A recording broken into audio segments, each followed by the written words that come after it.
Bonjour frères et sœurs, c'est une joie pour moi de vous retrouver pour méditer la parole de Dieu, pour évoquer aussi les soucis, les problèmes que nous pouvons rencontrer en tant que chrétiens ou non chrétiens. Donc cette vidéo est un lieu de rencontre, c'est un petit temps que j'aime consacrer à mes amis pour leur donner ce que j'ai reçu. J'ai pas de mérite. Mais le sens de ma vie, et depuis que je suis tout petit d'ailleurs, et même avant que je sois chrétien, le sens de ma vie, c'était de donner. C'était très clair, ce choix était déjà fait à l'intérieur de moi depuis tout petit.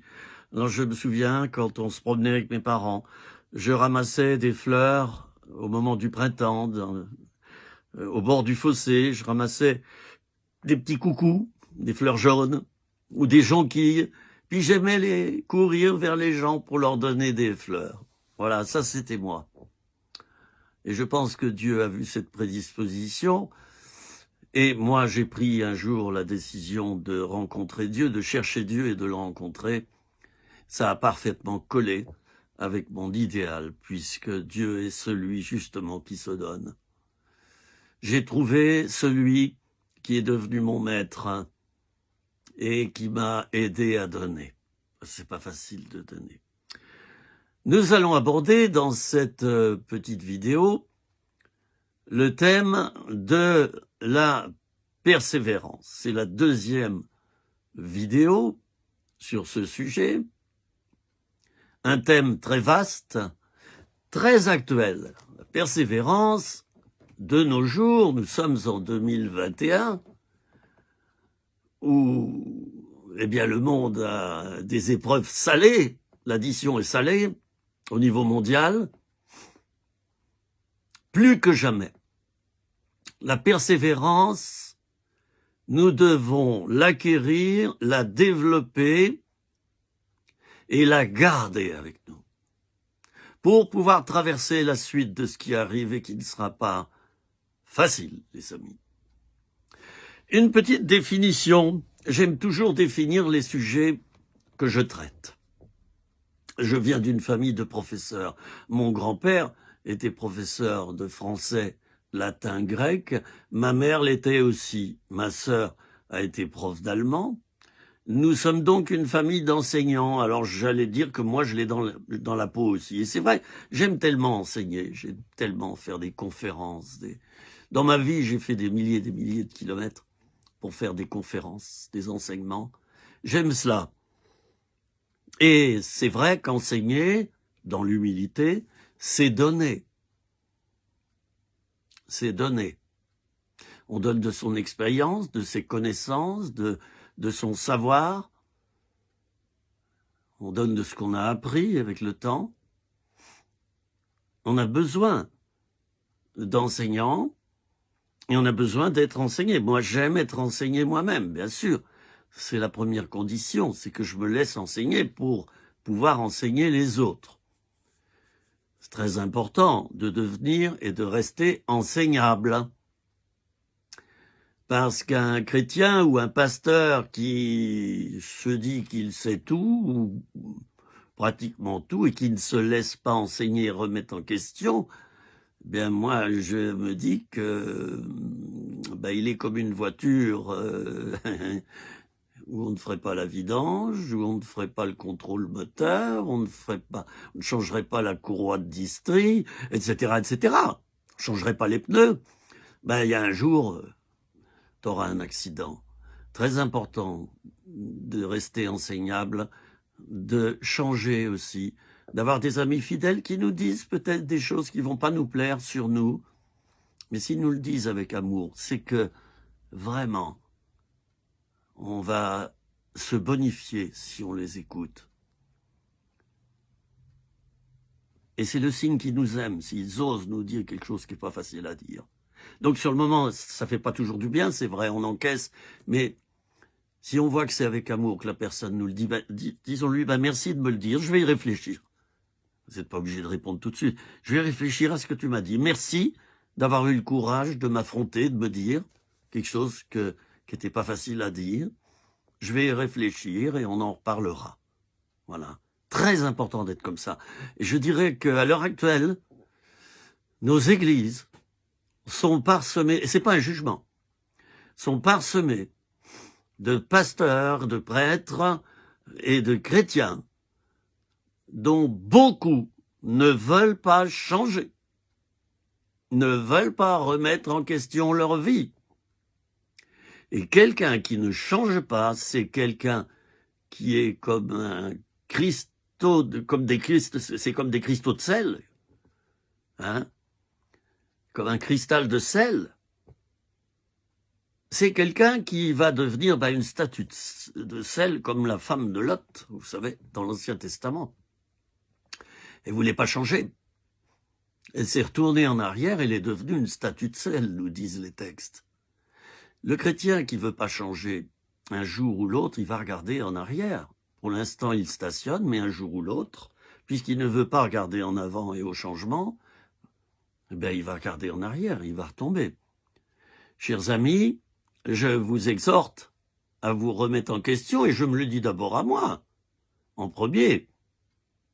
J'ai fait un important travail sur ma vie personnelle, intérieure, depuis plusieurs années, que je suis à la montagne ici, complètement à l'écart.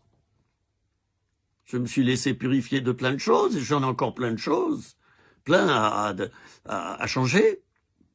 C'est très important de rentrer dans cette mouvance. Je suis aperçu que tous ceux qui sont à la tête d'œuvres chrétiennes ou d'églises en responsabilité et qui ne prennent pas le temps d'écouter avec sagesse ceux que Dieu leur envoie pour qu'ils changent, un jour ou l'autre, ça leur retombe dessus. Il y a un boomerang qui revient, en pleine poire. Vous avez vu comment je parle? Oui, toute ma vie, je me suis occupé de marginaux, de paumés, de gens détruits. Et je les aime, c'est plus fort que moi. Je suis attiré par eux. Je les aime. Peut-être parce que je me sens comme eux, finalement. Alors, j'ai chopé un petit peu leur langage par moment. Flûte, le garagiste, lui, quand il rentre le soir chez lui, il a les mains toutes noires, malgré qu'il se soit bien lavé. Oui, il y a des traces. Quelquefois, les inspecteurs de police, vous savez qu'ils observent tout dans les enquêtes. Si jamais il y a une perquisition, ils observent tout. Ils peuvent voir des détails, par exemple vos mains. On peut voir. Moi, je reconnais un peu les mains d'un maçon ou d'un peintre. Je reconnais quelquefois les mains fines d'un agent administratif. Bon. Alors,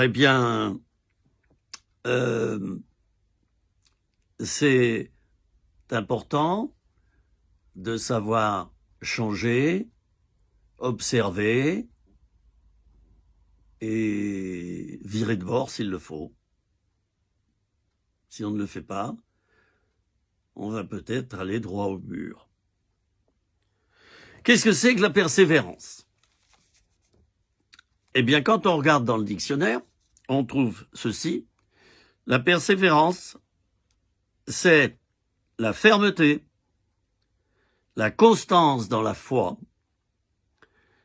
et dans ses opinions. C'est la persistance dans une résolution.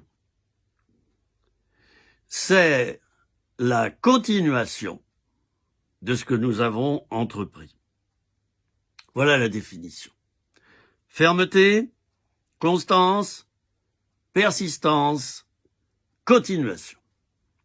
Nous ne sommes pas persévérants d'une manière naturelle, sauf exception. Bien souvent, il nous faut demander à Dieu cette qualité, de l'imprimer en nous et de nous former pour que nous devenions persévérants. Nous ne sommes pas d'une manière naturelle, c'est comme la fidélité. Si tu te crois fidèle, peut-être que tu te connais mal. Le temps fera les choses. Je ne te souhaite pas de devenir infidèle. Et je parle là à tout niveau, infidèle à des résolutions, à des personnes, etc. Alors, la persévérance, chers amis.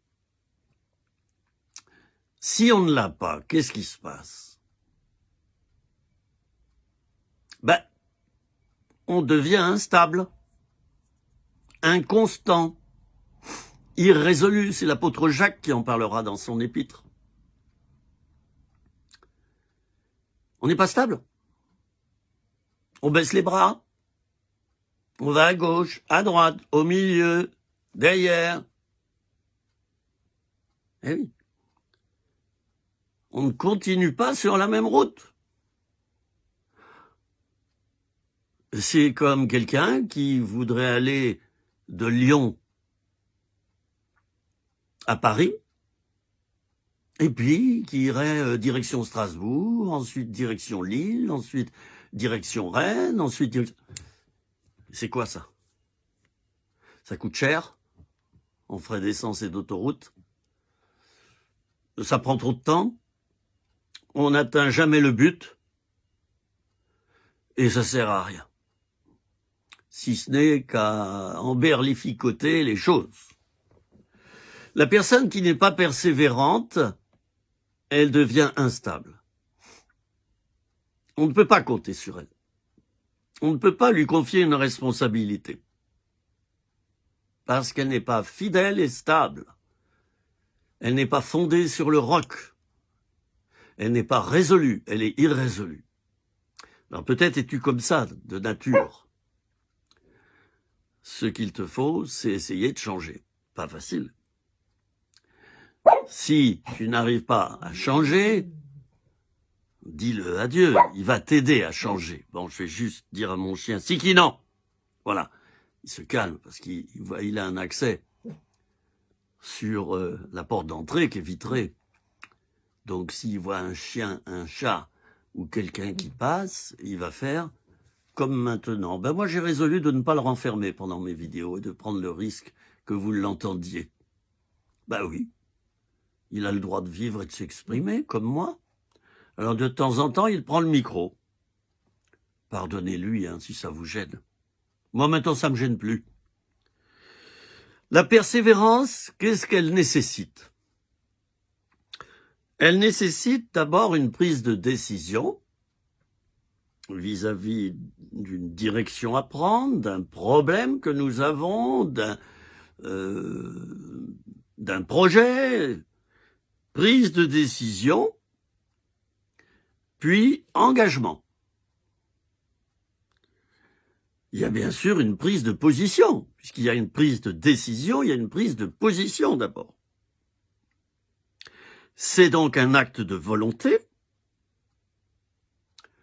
qui doit être posé, réfléchi, puis mis en œuvre. On ne peut devenir persévérant qu'en passant d'abord par ces étapes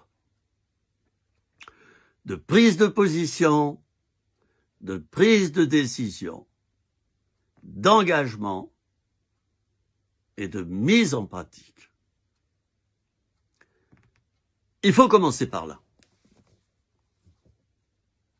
Alors quand on est jeune et qu'on est ado, on s'engage, n'est-ce pas? Oui, voilà, on parle beaucoup, voilà, puis on est parfaitement instable, c'est normal, parce qu'on n'est pas encore mature, forcément. On est en devenir.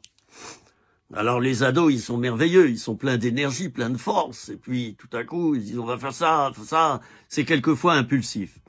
Voyez-vous, l'impulsivité, c'est quelque chose qui se module.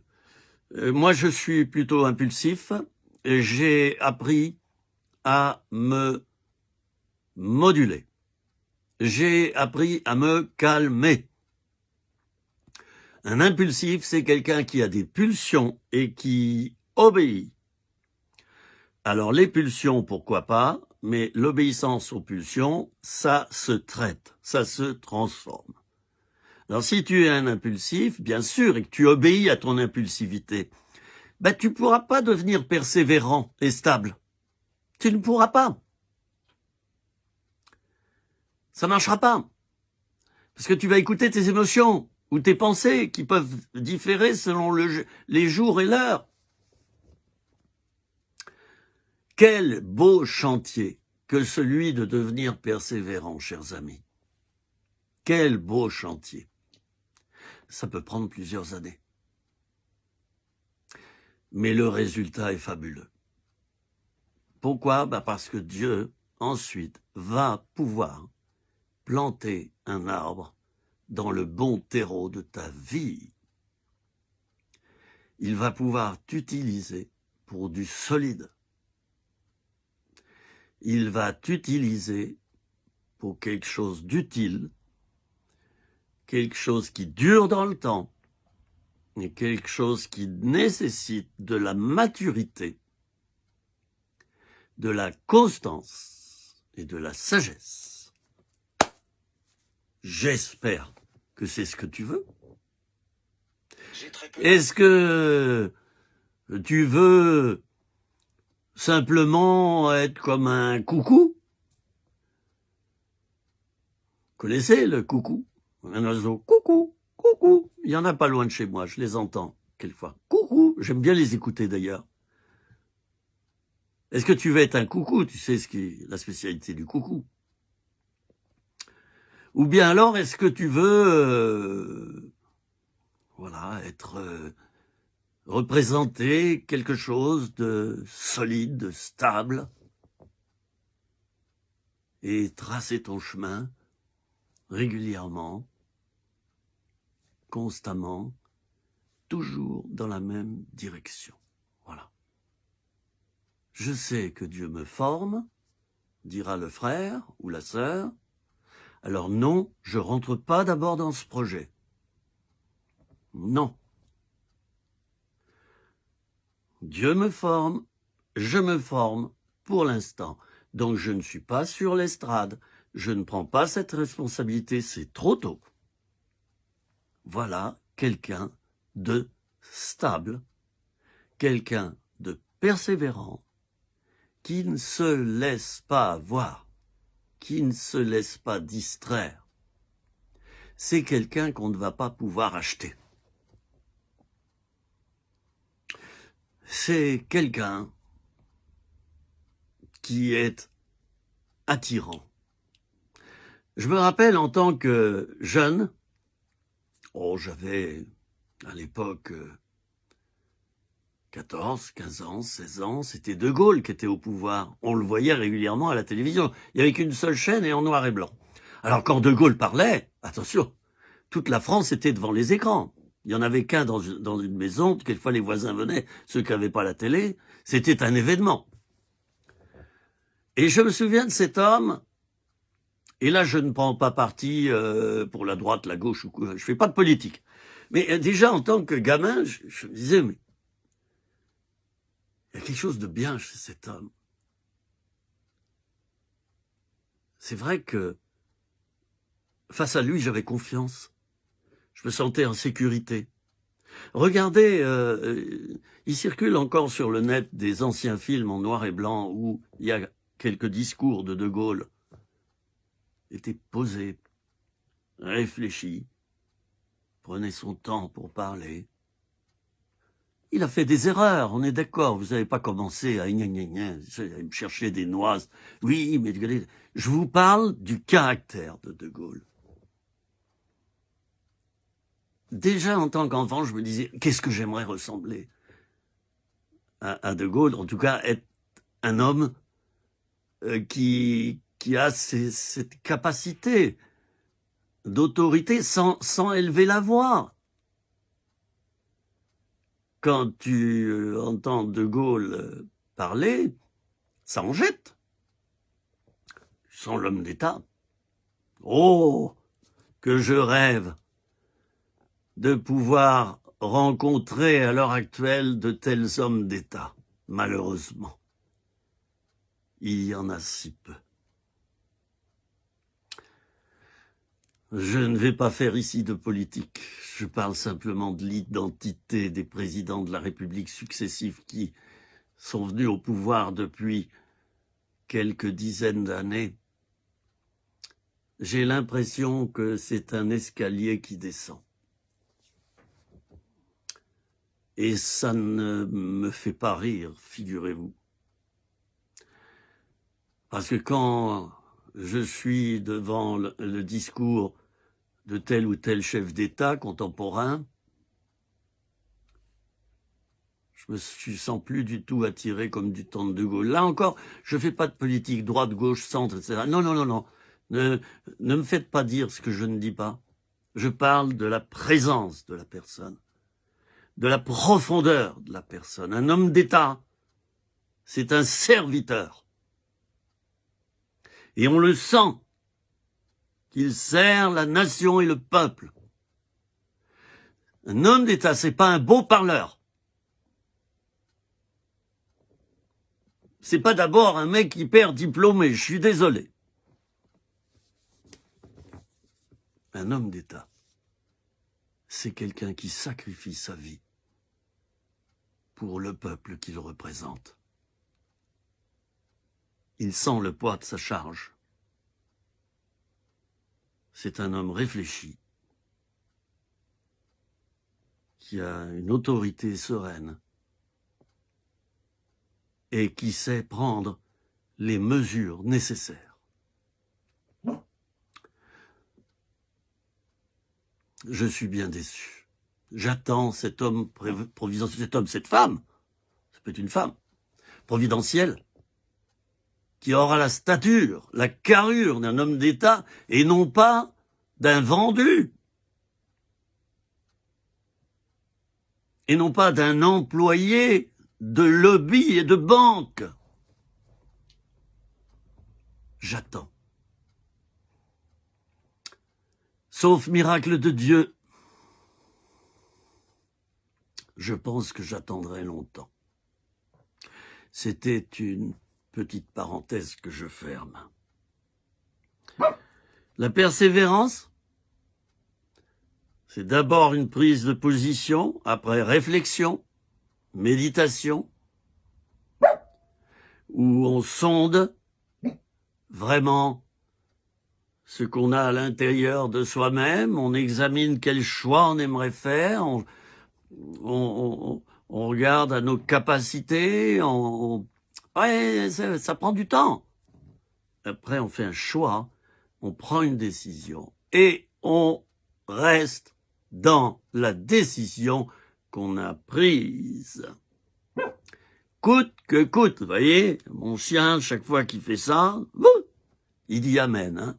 Vous êtes d'accord? Quelquefois, je souris quand je le vois. Parce qu'il fait ça même pendant son sommeil, quelquefois. Un petit aboiement. Ou alors, tout à coup, vous savez, vous qui avez un chien, ils se mettent pendant leur sommeil à... C'est comme s'ils couraient ou ils trottaient dehors. Alors, il y a les patounes qui bougent. Hein. Voilà, allez. Alors, quelquefois, je le regarde, il dort, puis il fait comme ça. Et ça m'amuse. J'ai l'impression que tel chien, tel maître, hein, Siki. Il est plein d'humour, lui aussi.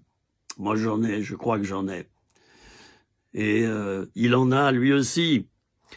Alors, chers amis, il n'y a pas de persévérance sans ce premier stade de réflexion.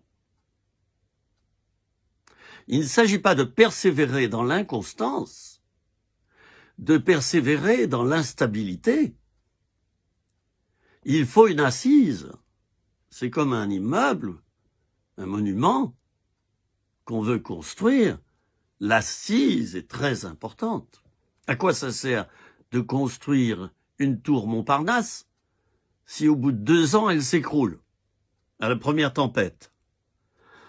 Savez-vous que les fondements, les fondations de la tour Montparnasse ont la même distance que la hauteur de la tour?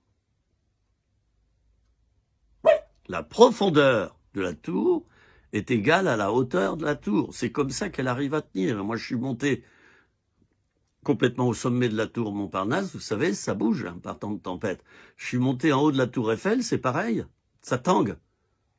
J'avais le mal de tour Eiffel. Pas le mal de mer, mais j'avais le mal de tour Eiffel. Mais c'est vrai, j'avais un léger malaise. Je me sentais pas bien. Hein. Il y avait une tempête. Alors, celui qui veut bâtir quelque chose de profond, de solide et qui tient, il va falloir qu'il apprenne la persévérance. Et qu'il continue dans la persévérance. Et j'en viens là, la persévérance, eh bien, elle nécessite une continuité, une persistance, une fermeté, une constance dans l'effort et dans le temps, chers amis. On dit souvent le temps fait les choses. C'est bien vrai. J'ai fait une école biblique 2 ans. Au bout d'1 an, je voulais foutre le camp. Je voulais partir. C'était trop dur. Parce que cette école biblique, qui était une merveilleuse école biblique, je pourrais l'appeler l'école de la foi, ça résume bien. Cette école biblique, qui avait compris beaucoup de choses, il y avait des cours, mais il y avait la mise en pratique. Moitié-moitié. Et ça, j'en avais horreur, moi. J'aimais bien l'enseignement, vous savez, voilà, apprendre, prendre des notes, apprendre. Une école, bah oui. Mais quand il fallait prendre une masse et puis planter des piquets de chapiteaux, des piquets en métal de 1 mètre de haut, les planter dans le sol, et y passer une journée entière et monter la toile pour faire des réunions dans un chapiteau de 1000 ou 1500 personnes, ben, mes mains avaient du mal, mais pas que mes mains. C'est là que j'ai vu ma fragilité intérieure. On est prompt à se laisser enseigner théoriquement, mais pour passer à l'acte ensuite et mettre en pratique les enseignements, on n'est pas tellement fort. C'est ce que j'ai découvert sur moi. Le temps fait les choses. Mon ami, toi qui me regardes maintenant et qui m'écoutes, si tous les 3 mois tu veux changer de boulot, tu veux changer de petit ami, tu veux changer d'église, tu veux changer de ville, tu veux changer de logement, tu veux changer de voiture, ben je te plains.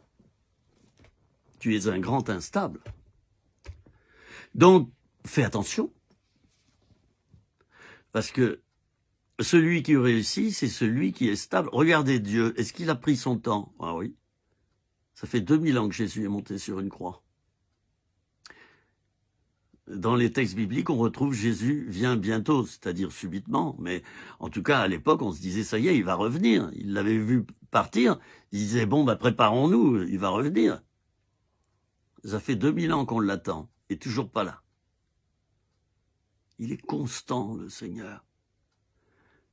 Dans l'histoire de Jésus, nous ne voyons pas de l'inconstance, nous ne voyons pas une personne instable. Il dit quelque chose, et la parole s'accomplit. Et il ne renie jamais sa parole. Il fait ce qu'il dit. D'ailleurs, son nom, le nom de Jésus, c'est la parole de Dieu. Alors, mon ami, je t'invite un peu à un examen de conscience. Oh, ça ne sera pas une vidéo facile, celle que tu regardes maintenant. Mais tant pis, après tout. La vie n'est pas facile non plus. Si tu t'aperçois, mon ami, que dans ta vie, il y a cette inconstance, cette instabilité, vous voyez, au lieu d'une ligne droite, c'est comme ça, là, vous voyez, hein, comme ça. Ben, il va falloir te mettre à changer parce que Dieu pourra difficilement t'utiliser comme ça. Il le fera, mais il ne pourra pas te confier quelque chose de fort. Et dans ma vie, certaines choses se sont cassées la figure à cause de mes problèmes. Honte à moi. J'en ai tiré des leçons. C'est l'essentiel. Or, tous nous faisons des erreurs. Vous voyez, l'important, ce n'est pas qu'on a fait des erreurs, parce qu'on en fait tous, et même celui qui ne veut pas en faire, à force d'éviter de faire des erreurs, il rentre en plein dans une erreur, sans s'en apercevoir. On fait tous des erreurs. L'important devant Dieu, c'est de reconnaître notre erreur et de nous relever et de changer. Les critiqueurs, vous savez, c'est facile. Ceux qui montrent du doigt, là. Je me souviens d'un frère un jour qui m'a dit « Tu es un menteur ». Bon, heureusement, j'ai oublié le reste. Il y avait 2 autres qualificatifs. J'ai écouté ça, j'ai dit, ah bon? Bon, mais que Dieu te bénisse, hein. Pas voulu discuter, mais ça sert à quoi de me justifier de quoi? Je savais que c'est faux. Et la vérité n'a pas besoin de se défendre, elle est la vérité. Celui qui se défend, c'est celui qui a peur. Mais moi, j'ai pas peur de ces gens. J'en ai eu dans ma vie qui sont venus me voir et qui m'ont traité de tous les noms, qui m'ont claqué la porte au nez. Ben, ces gens-là, voyez-vous, qui m'ont dit « t'es ceci, t'es cela », je les ai plus jamais revus. On appelle ça les faux amis. Tu crois qu'ils sont tes amis, mais la première occasion, ils ne te loupent pas. Ils te claquent la porte au nez, ils te flanquent tout à la figure, ils s'en vont, et t'entends plus jamais parler d'eux. Ah, il est beau cet amour fraternel chez certains frères ou même serviteurs de Dieu qui te mettent à l'index. C'est pas l'amour de Dieu, je suis désolé. Jésus fréquentait d'abord les pécheurs et les gens de mauvaise vie. Il y avait plein de gens instables dans son équipe de disciples. Il n'y en a qu'un seul qui était au pied de la croix, au moment de la croix. Les autres n'étaient pas là. Ils n'étaient pas là. 10 manquaient à l'appel. Des beaux parleurs, on en trouvera beaucoup, et je l'ai été quelquefois dans ma vie, vous voyez, je me mets dans le lot. Des beaux parleurs, on en trouvera beaucoup. Mais au moment de l'épreuve, ils foutent le camp. Ils quittent le bateau. Ils quittent la barque. Oh, j'en ai rencontré de ces gens-là, qui me passaient la main dans le dos. « Oh Philippe, t'es quelqu'un de formidable. » Vous savez, tous ceux qui flattent, en général, sont ceux qui ont un poignard dans la poche également. Le temps me l'a appris. Bref, eh bien moi je les ai bénis, et je leur en veux pas. Mais j'ai pu constater que leur instabilité est terrible, et qu'en fait ce sont eux qui sont à plaindre, pas moi. Même si j'ai quelquefois fait des erreurs et des grosses. Claquer la porte. S'éloigner et fuir et ne plus vouloir parler à quelqu'un qui est quand même abordable, avec qui tu as travaillé et qui a un certain équilibre, même s'il a des défauts. C'est avoir soi-même, si on claque la porte dans ce cas-là, on a un problème. Et le problème, il est d'abord en nous, pas chez celui que nous désignons du doigt. Quelqu'un a dit, quand tu désignes du doigt quelqu'un et que tu le juges, tous les autres doigts sont pointés vers toi. Et c'est bien vrai. Mes amis, devenir persévérant, ça nécessite un travail sur soi. Et je termine par là, ça nécessite le fait de bien vouloir souffrir, de bien vouloir porter sa croix chaque jour, comme le dit Jésus dans les Écritures. Ça nous est rapporté. Si quelqu'un veut venir après moi, dit Jésus, qu'il renonce à lui-même, qu'il porte chaque jour sa croix et qu'il me suive. En troisième position, hein. 1, renoncement. 2, porter sa croix. 3, on se met à suivre Jésus, pas avant. Pas avant. Ceux qui ne renoncent pas à eux-mêmes et qui prennent pas leur croix sur eux et qui disent qu'ils suivent Jésus, non, non, non, non, je ne te crois pas. Oui, tu le fréquentes de temps en temps, coucou Jésus, voilà, tu prends ce qui est bon en Jésus, puis tu t'en nourris, tu te sers de Dieu, tu ne sers pas Dieu. Tant que tu n'auras pas accepté la dimension de la croix dans ta vie, mon ami, qui que tu sois là maintenant, et je t'accuse pas, mais j'essaie de t'aider, tant que tu n'auras pas renoncé à toi-même et porté ta croix, c'est-à-dire accepter d'aller dans la direction que Dieu veut et non pas celle que tu veux toi, tant que tu n'auras pas fait ces deux choses, tu ne pourras pas suivre le Seigneur. Tu te serviras de lui. Tu vas suivre pendant 6 mois, pof, et tu vas claquer la porte.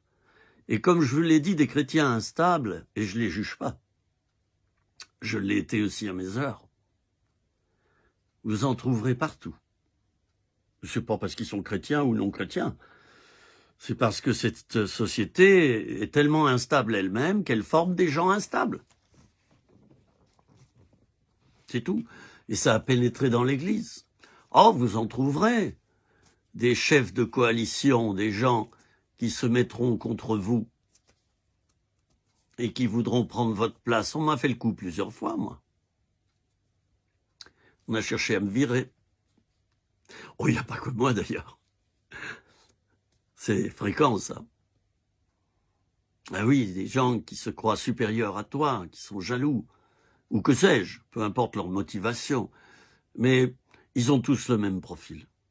Ils ne tiennent pas. Vous savez, un chêne a beau être un chêne, un chrétien ou un serviteur de Dieu a beau sembler solide.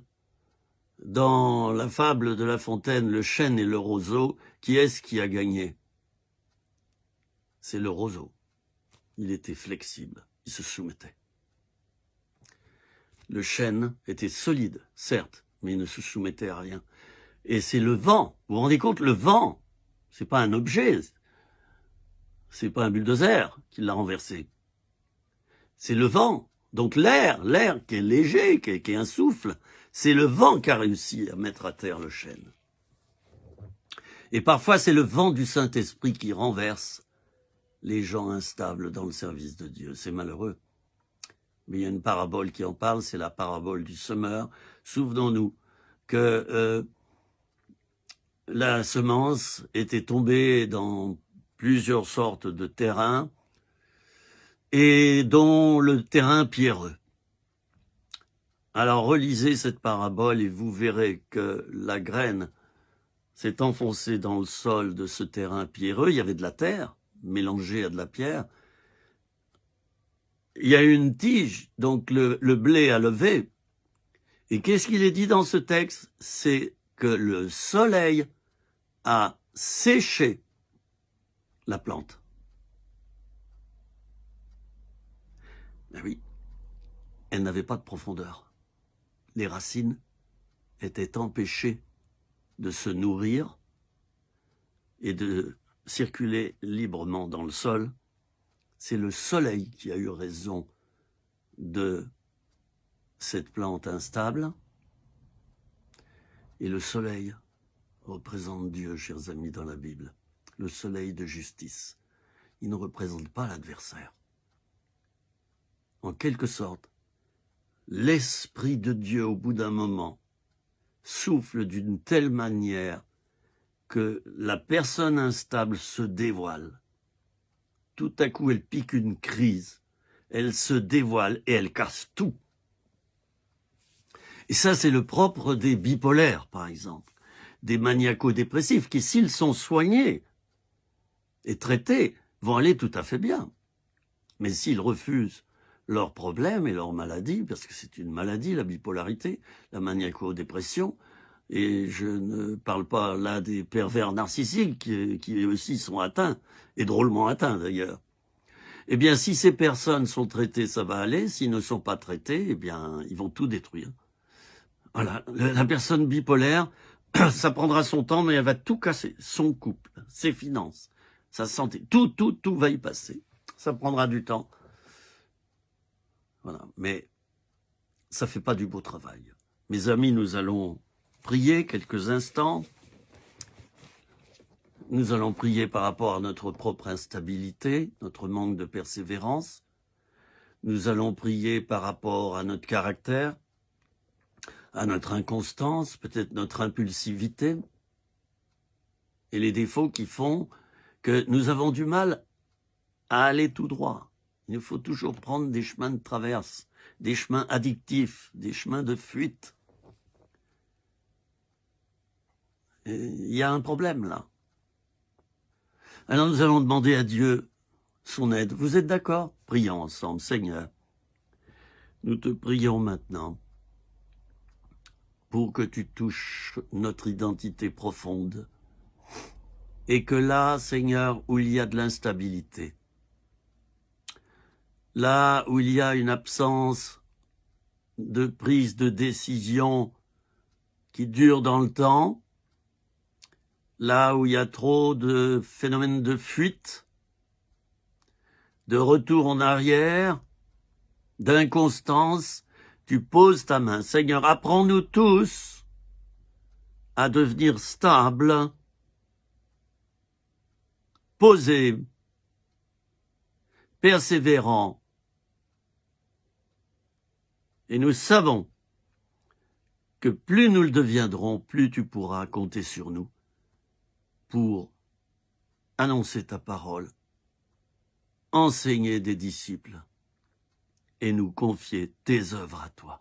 Merci, Seigneur Jésus, de faire cela dans nos vies. Amen. Alors faites attention, mes amis. Faites attention. Attendez, je vais poser ma Bible comme ça. Voilà, sur ma petite table qui est là. Faites attention parce que si vous avez prié en disant « Seigneur, renverse tout dans ma vie et rends-moi stable », bien sûr que Dieu va le faire. Et une tempête va se lever. Parce qu'on apprend par l'épreuve, bien sûr, souvent. Alors, notez bien que vous avez prié là, que vous avez vu cette vidéo, notez-le dans votre petit carnet de prière.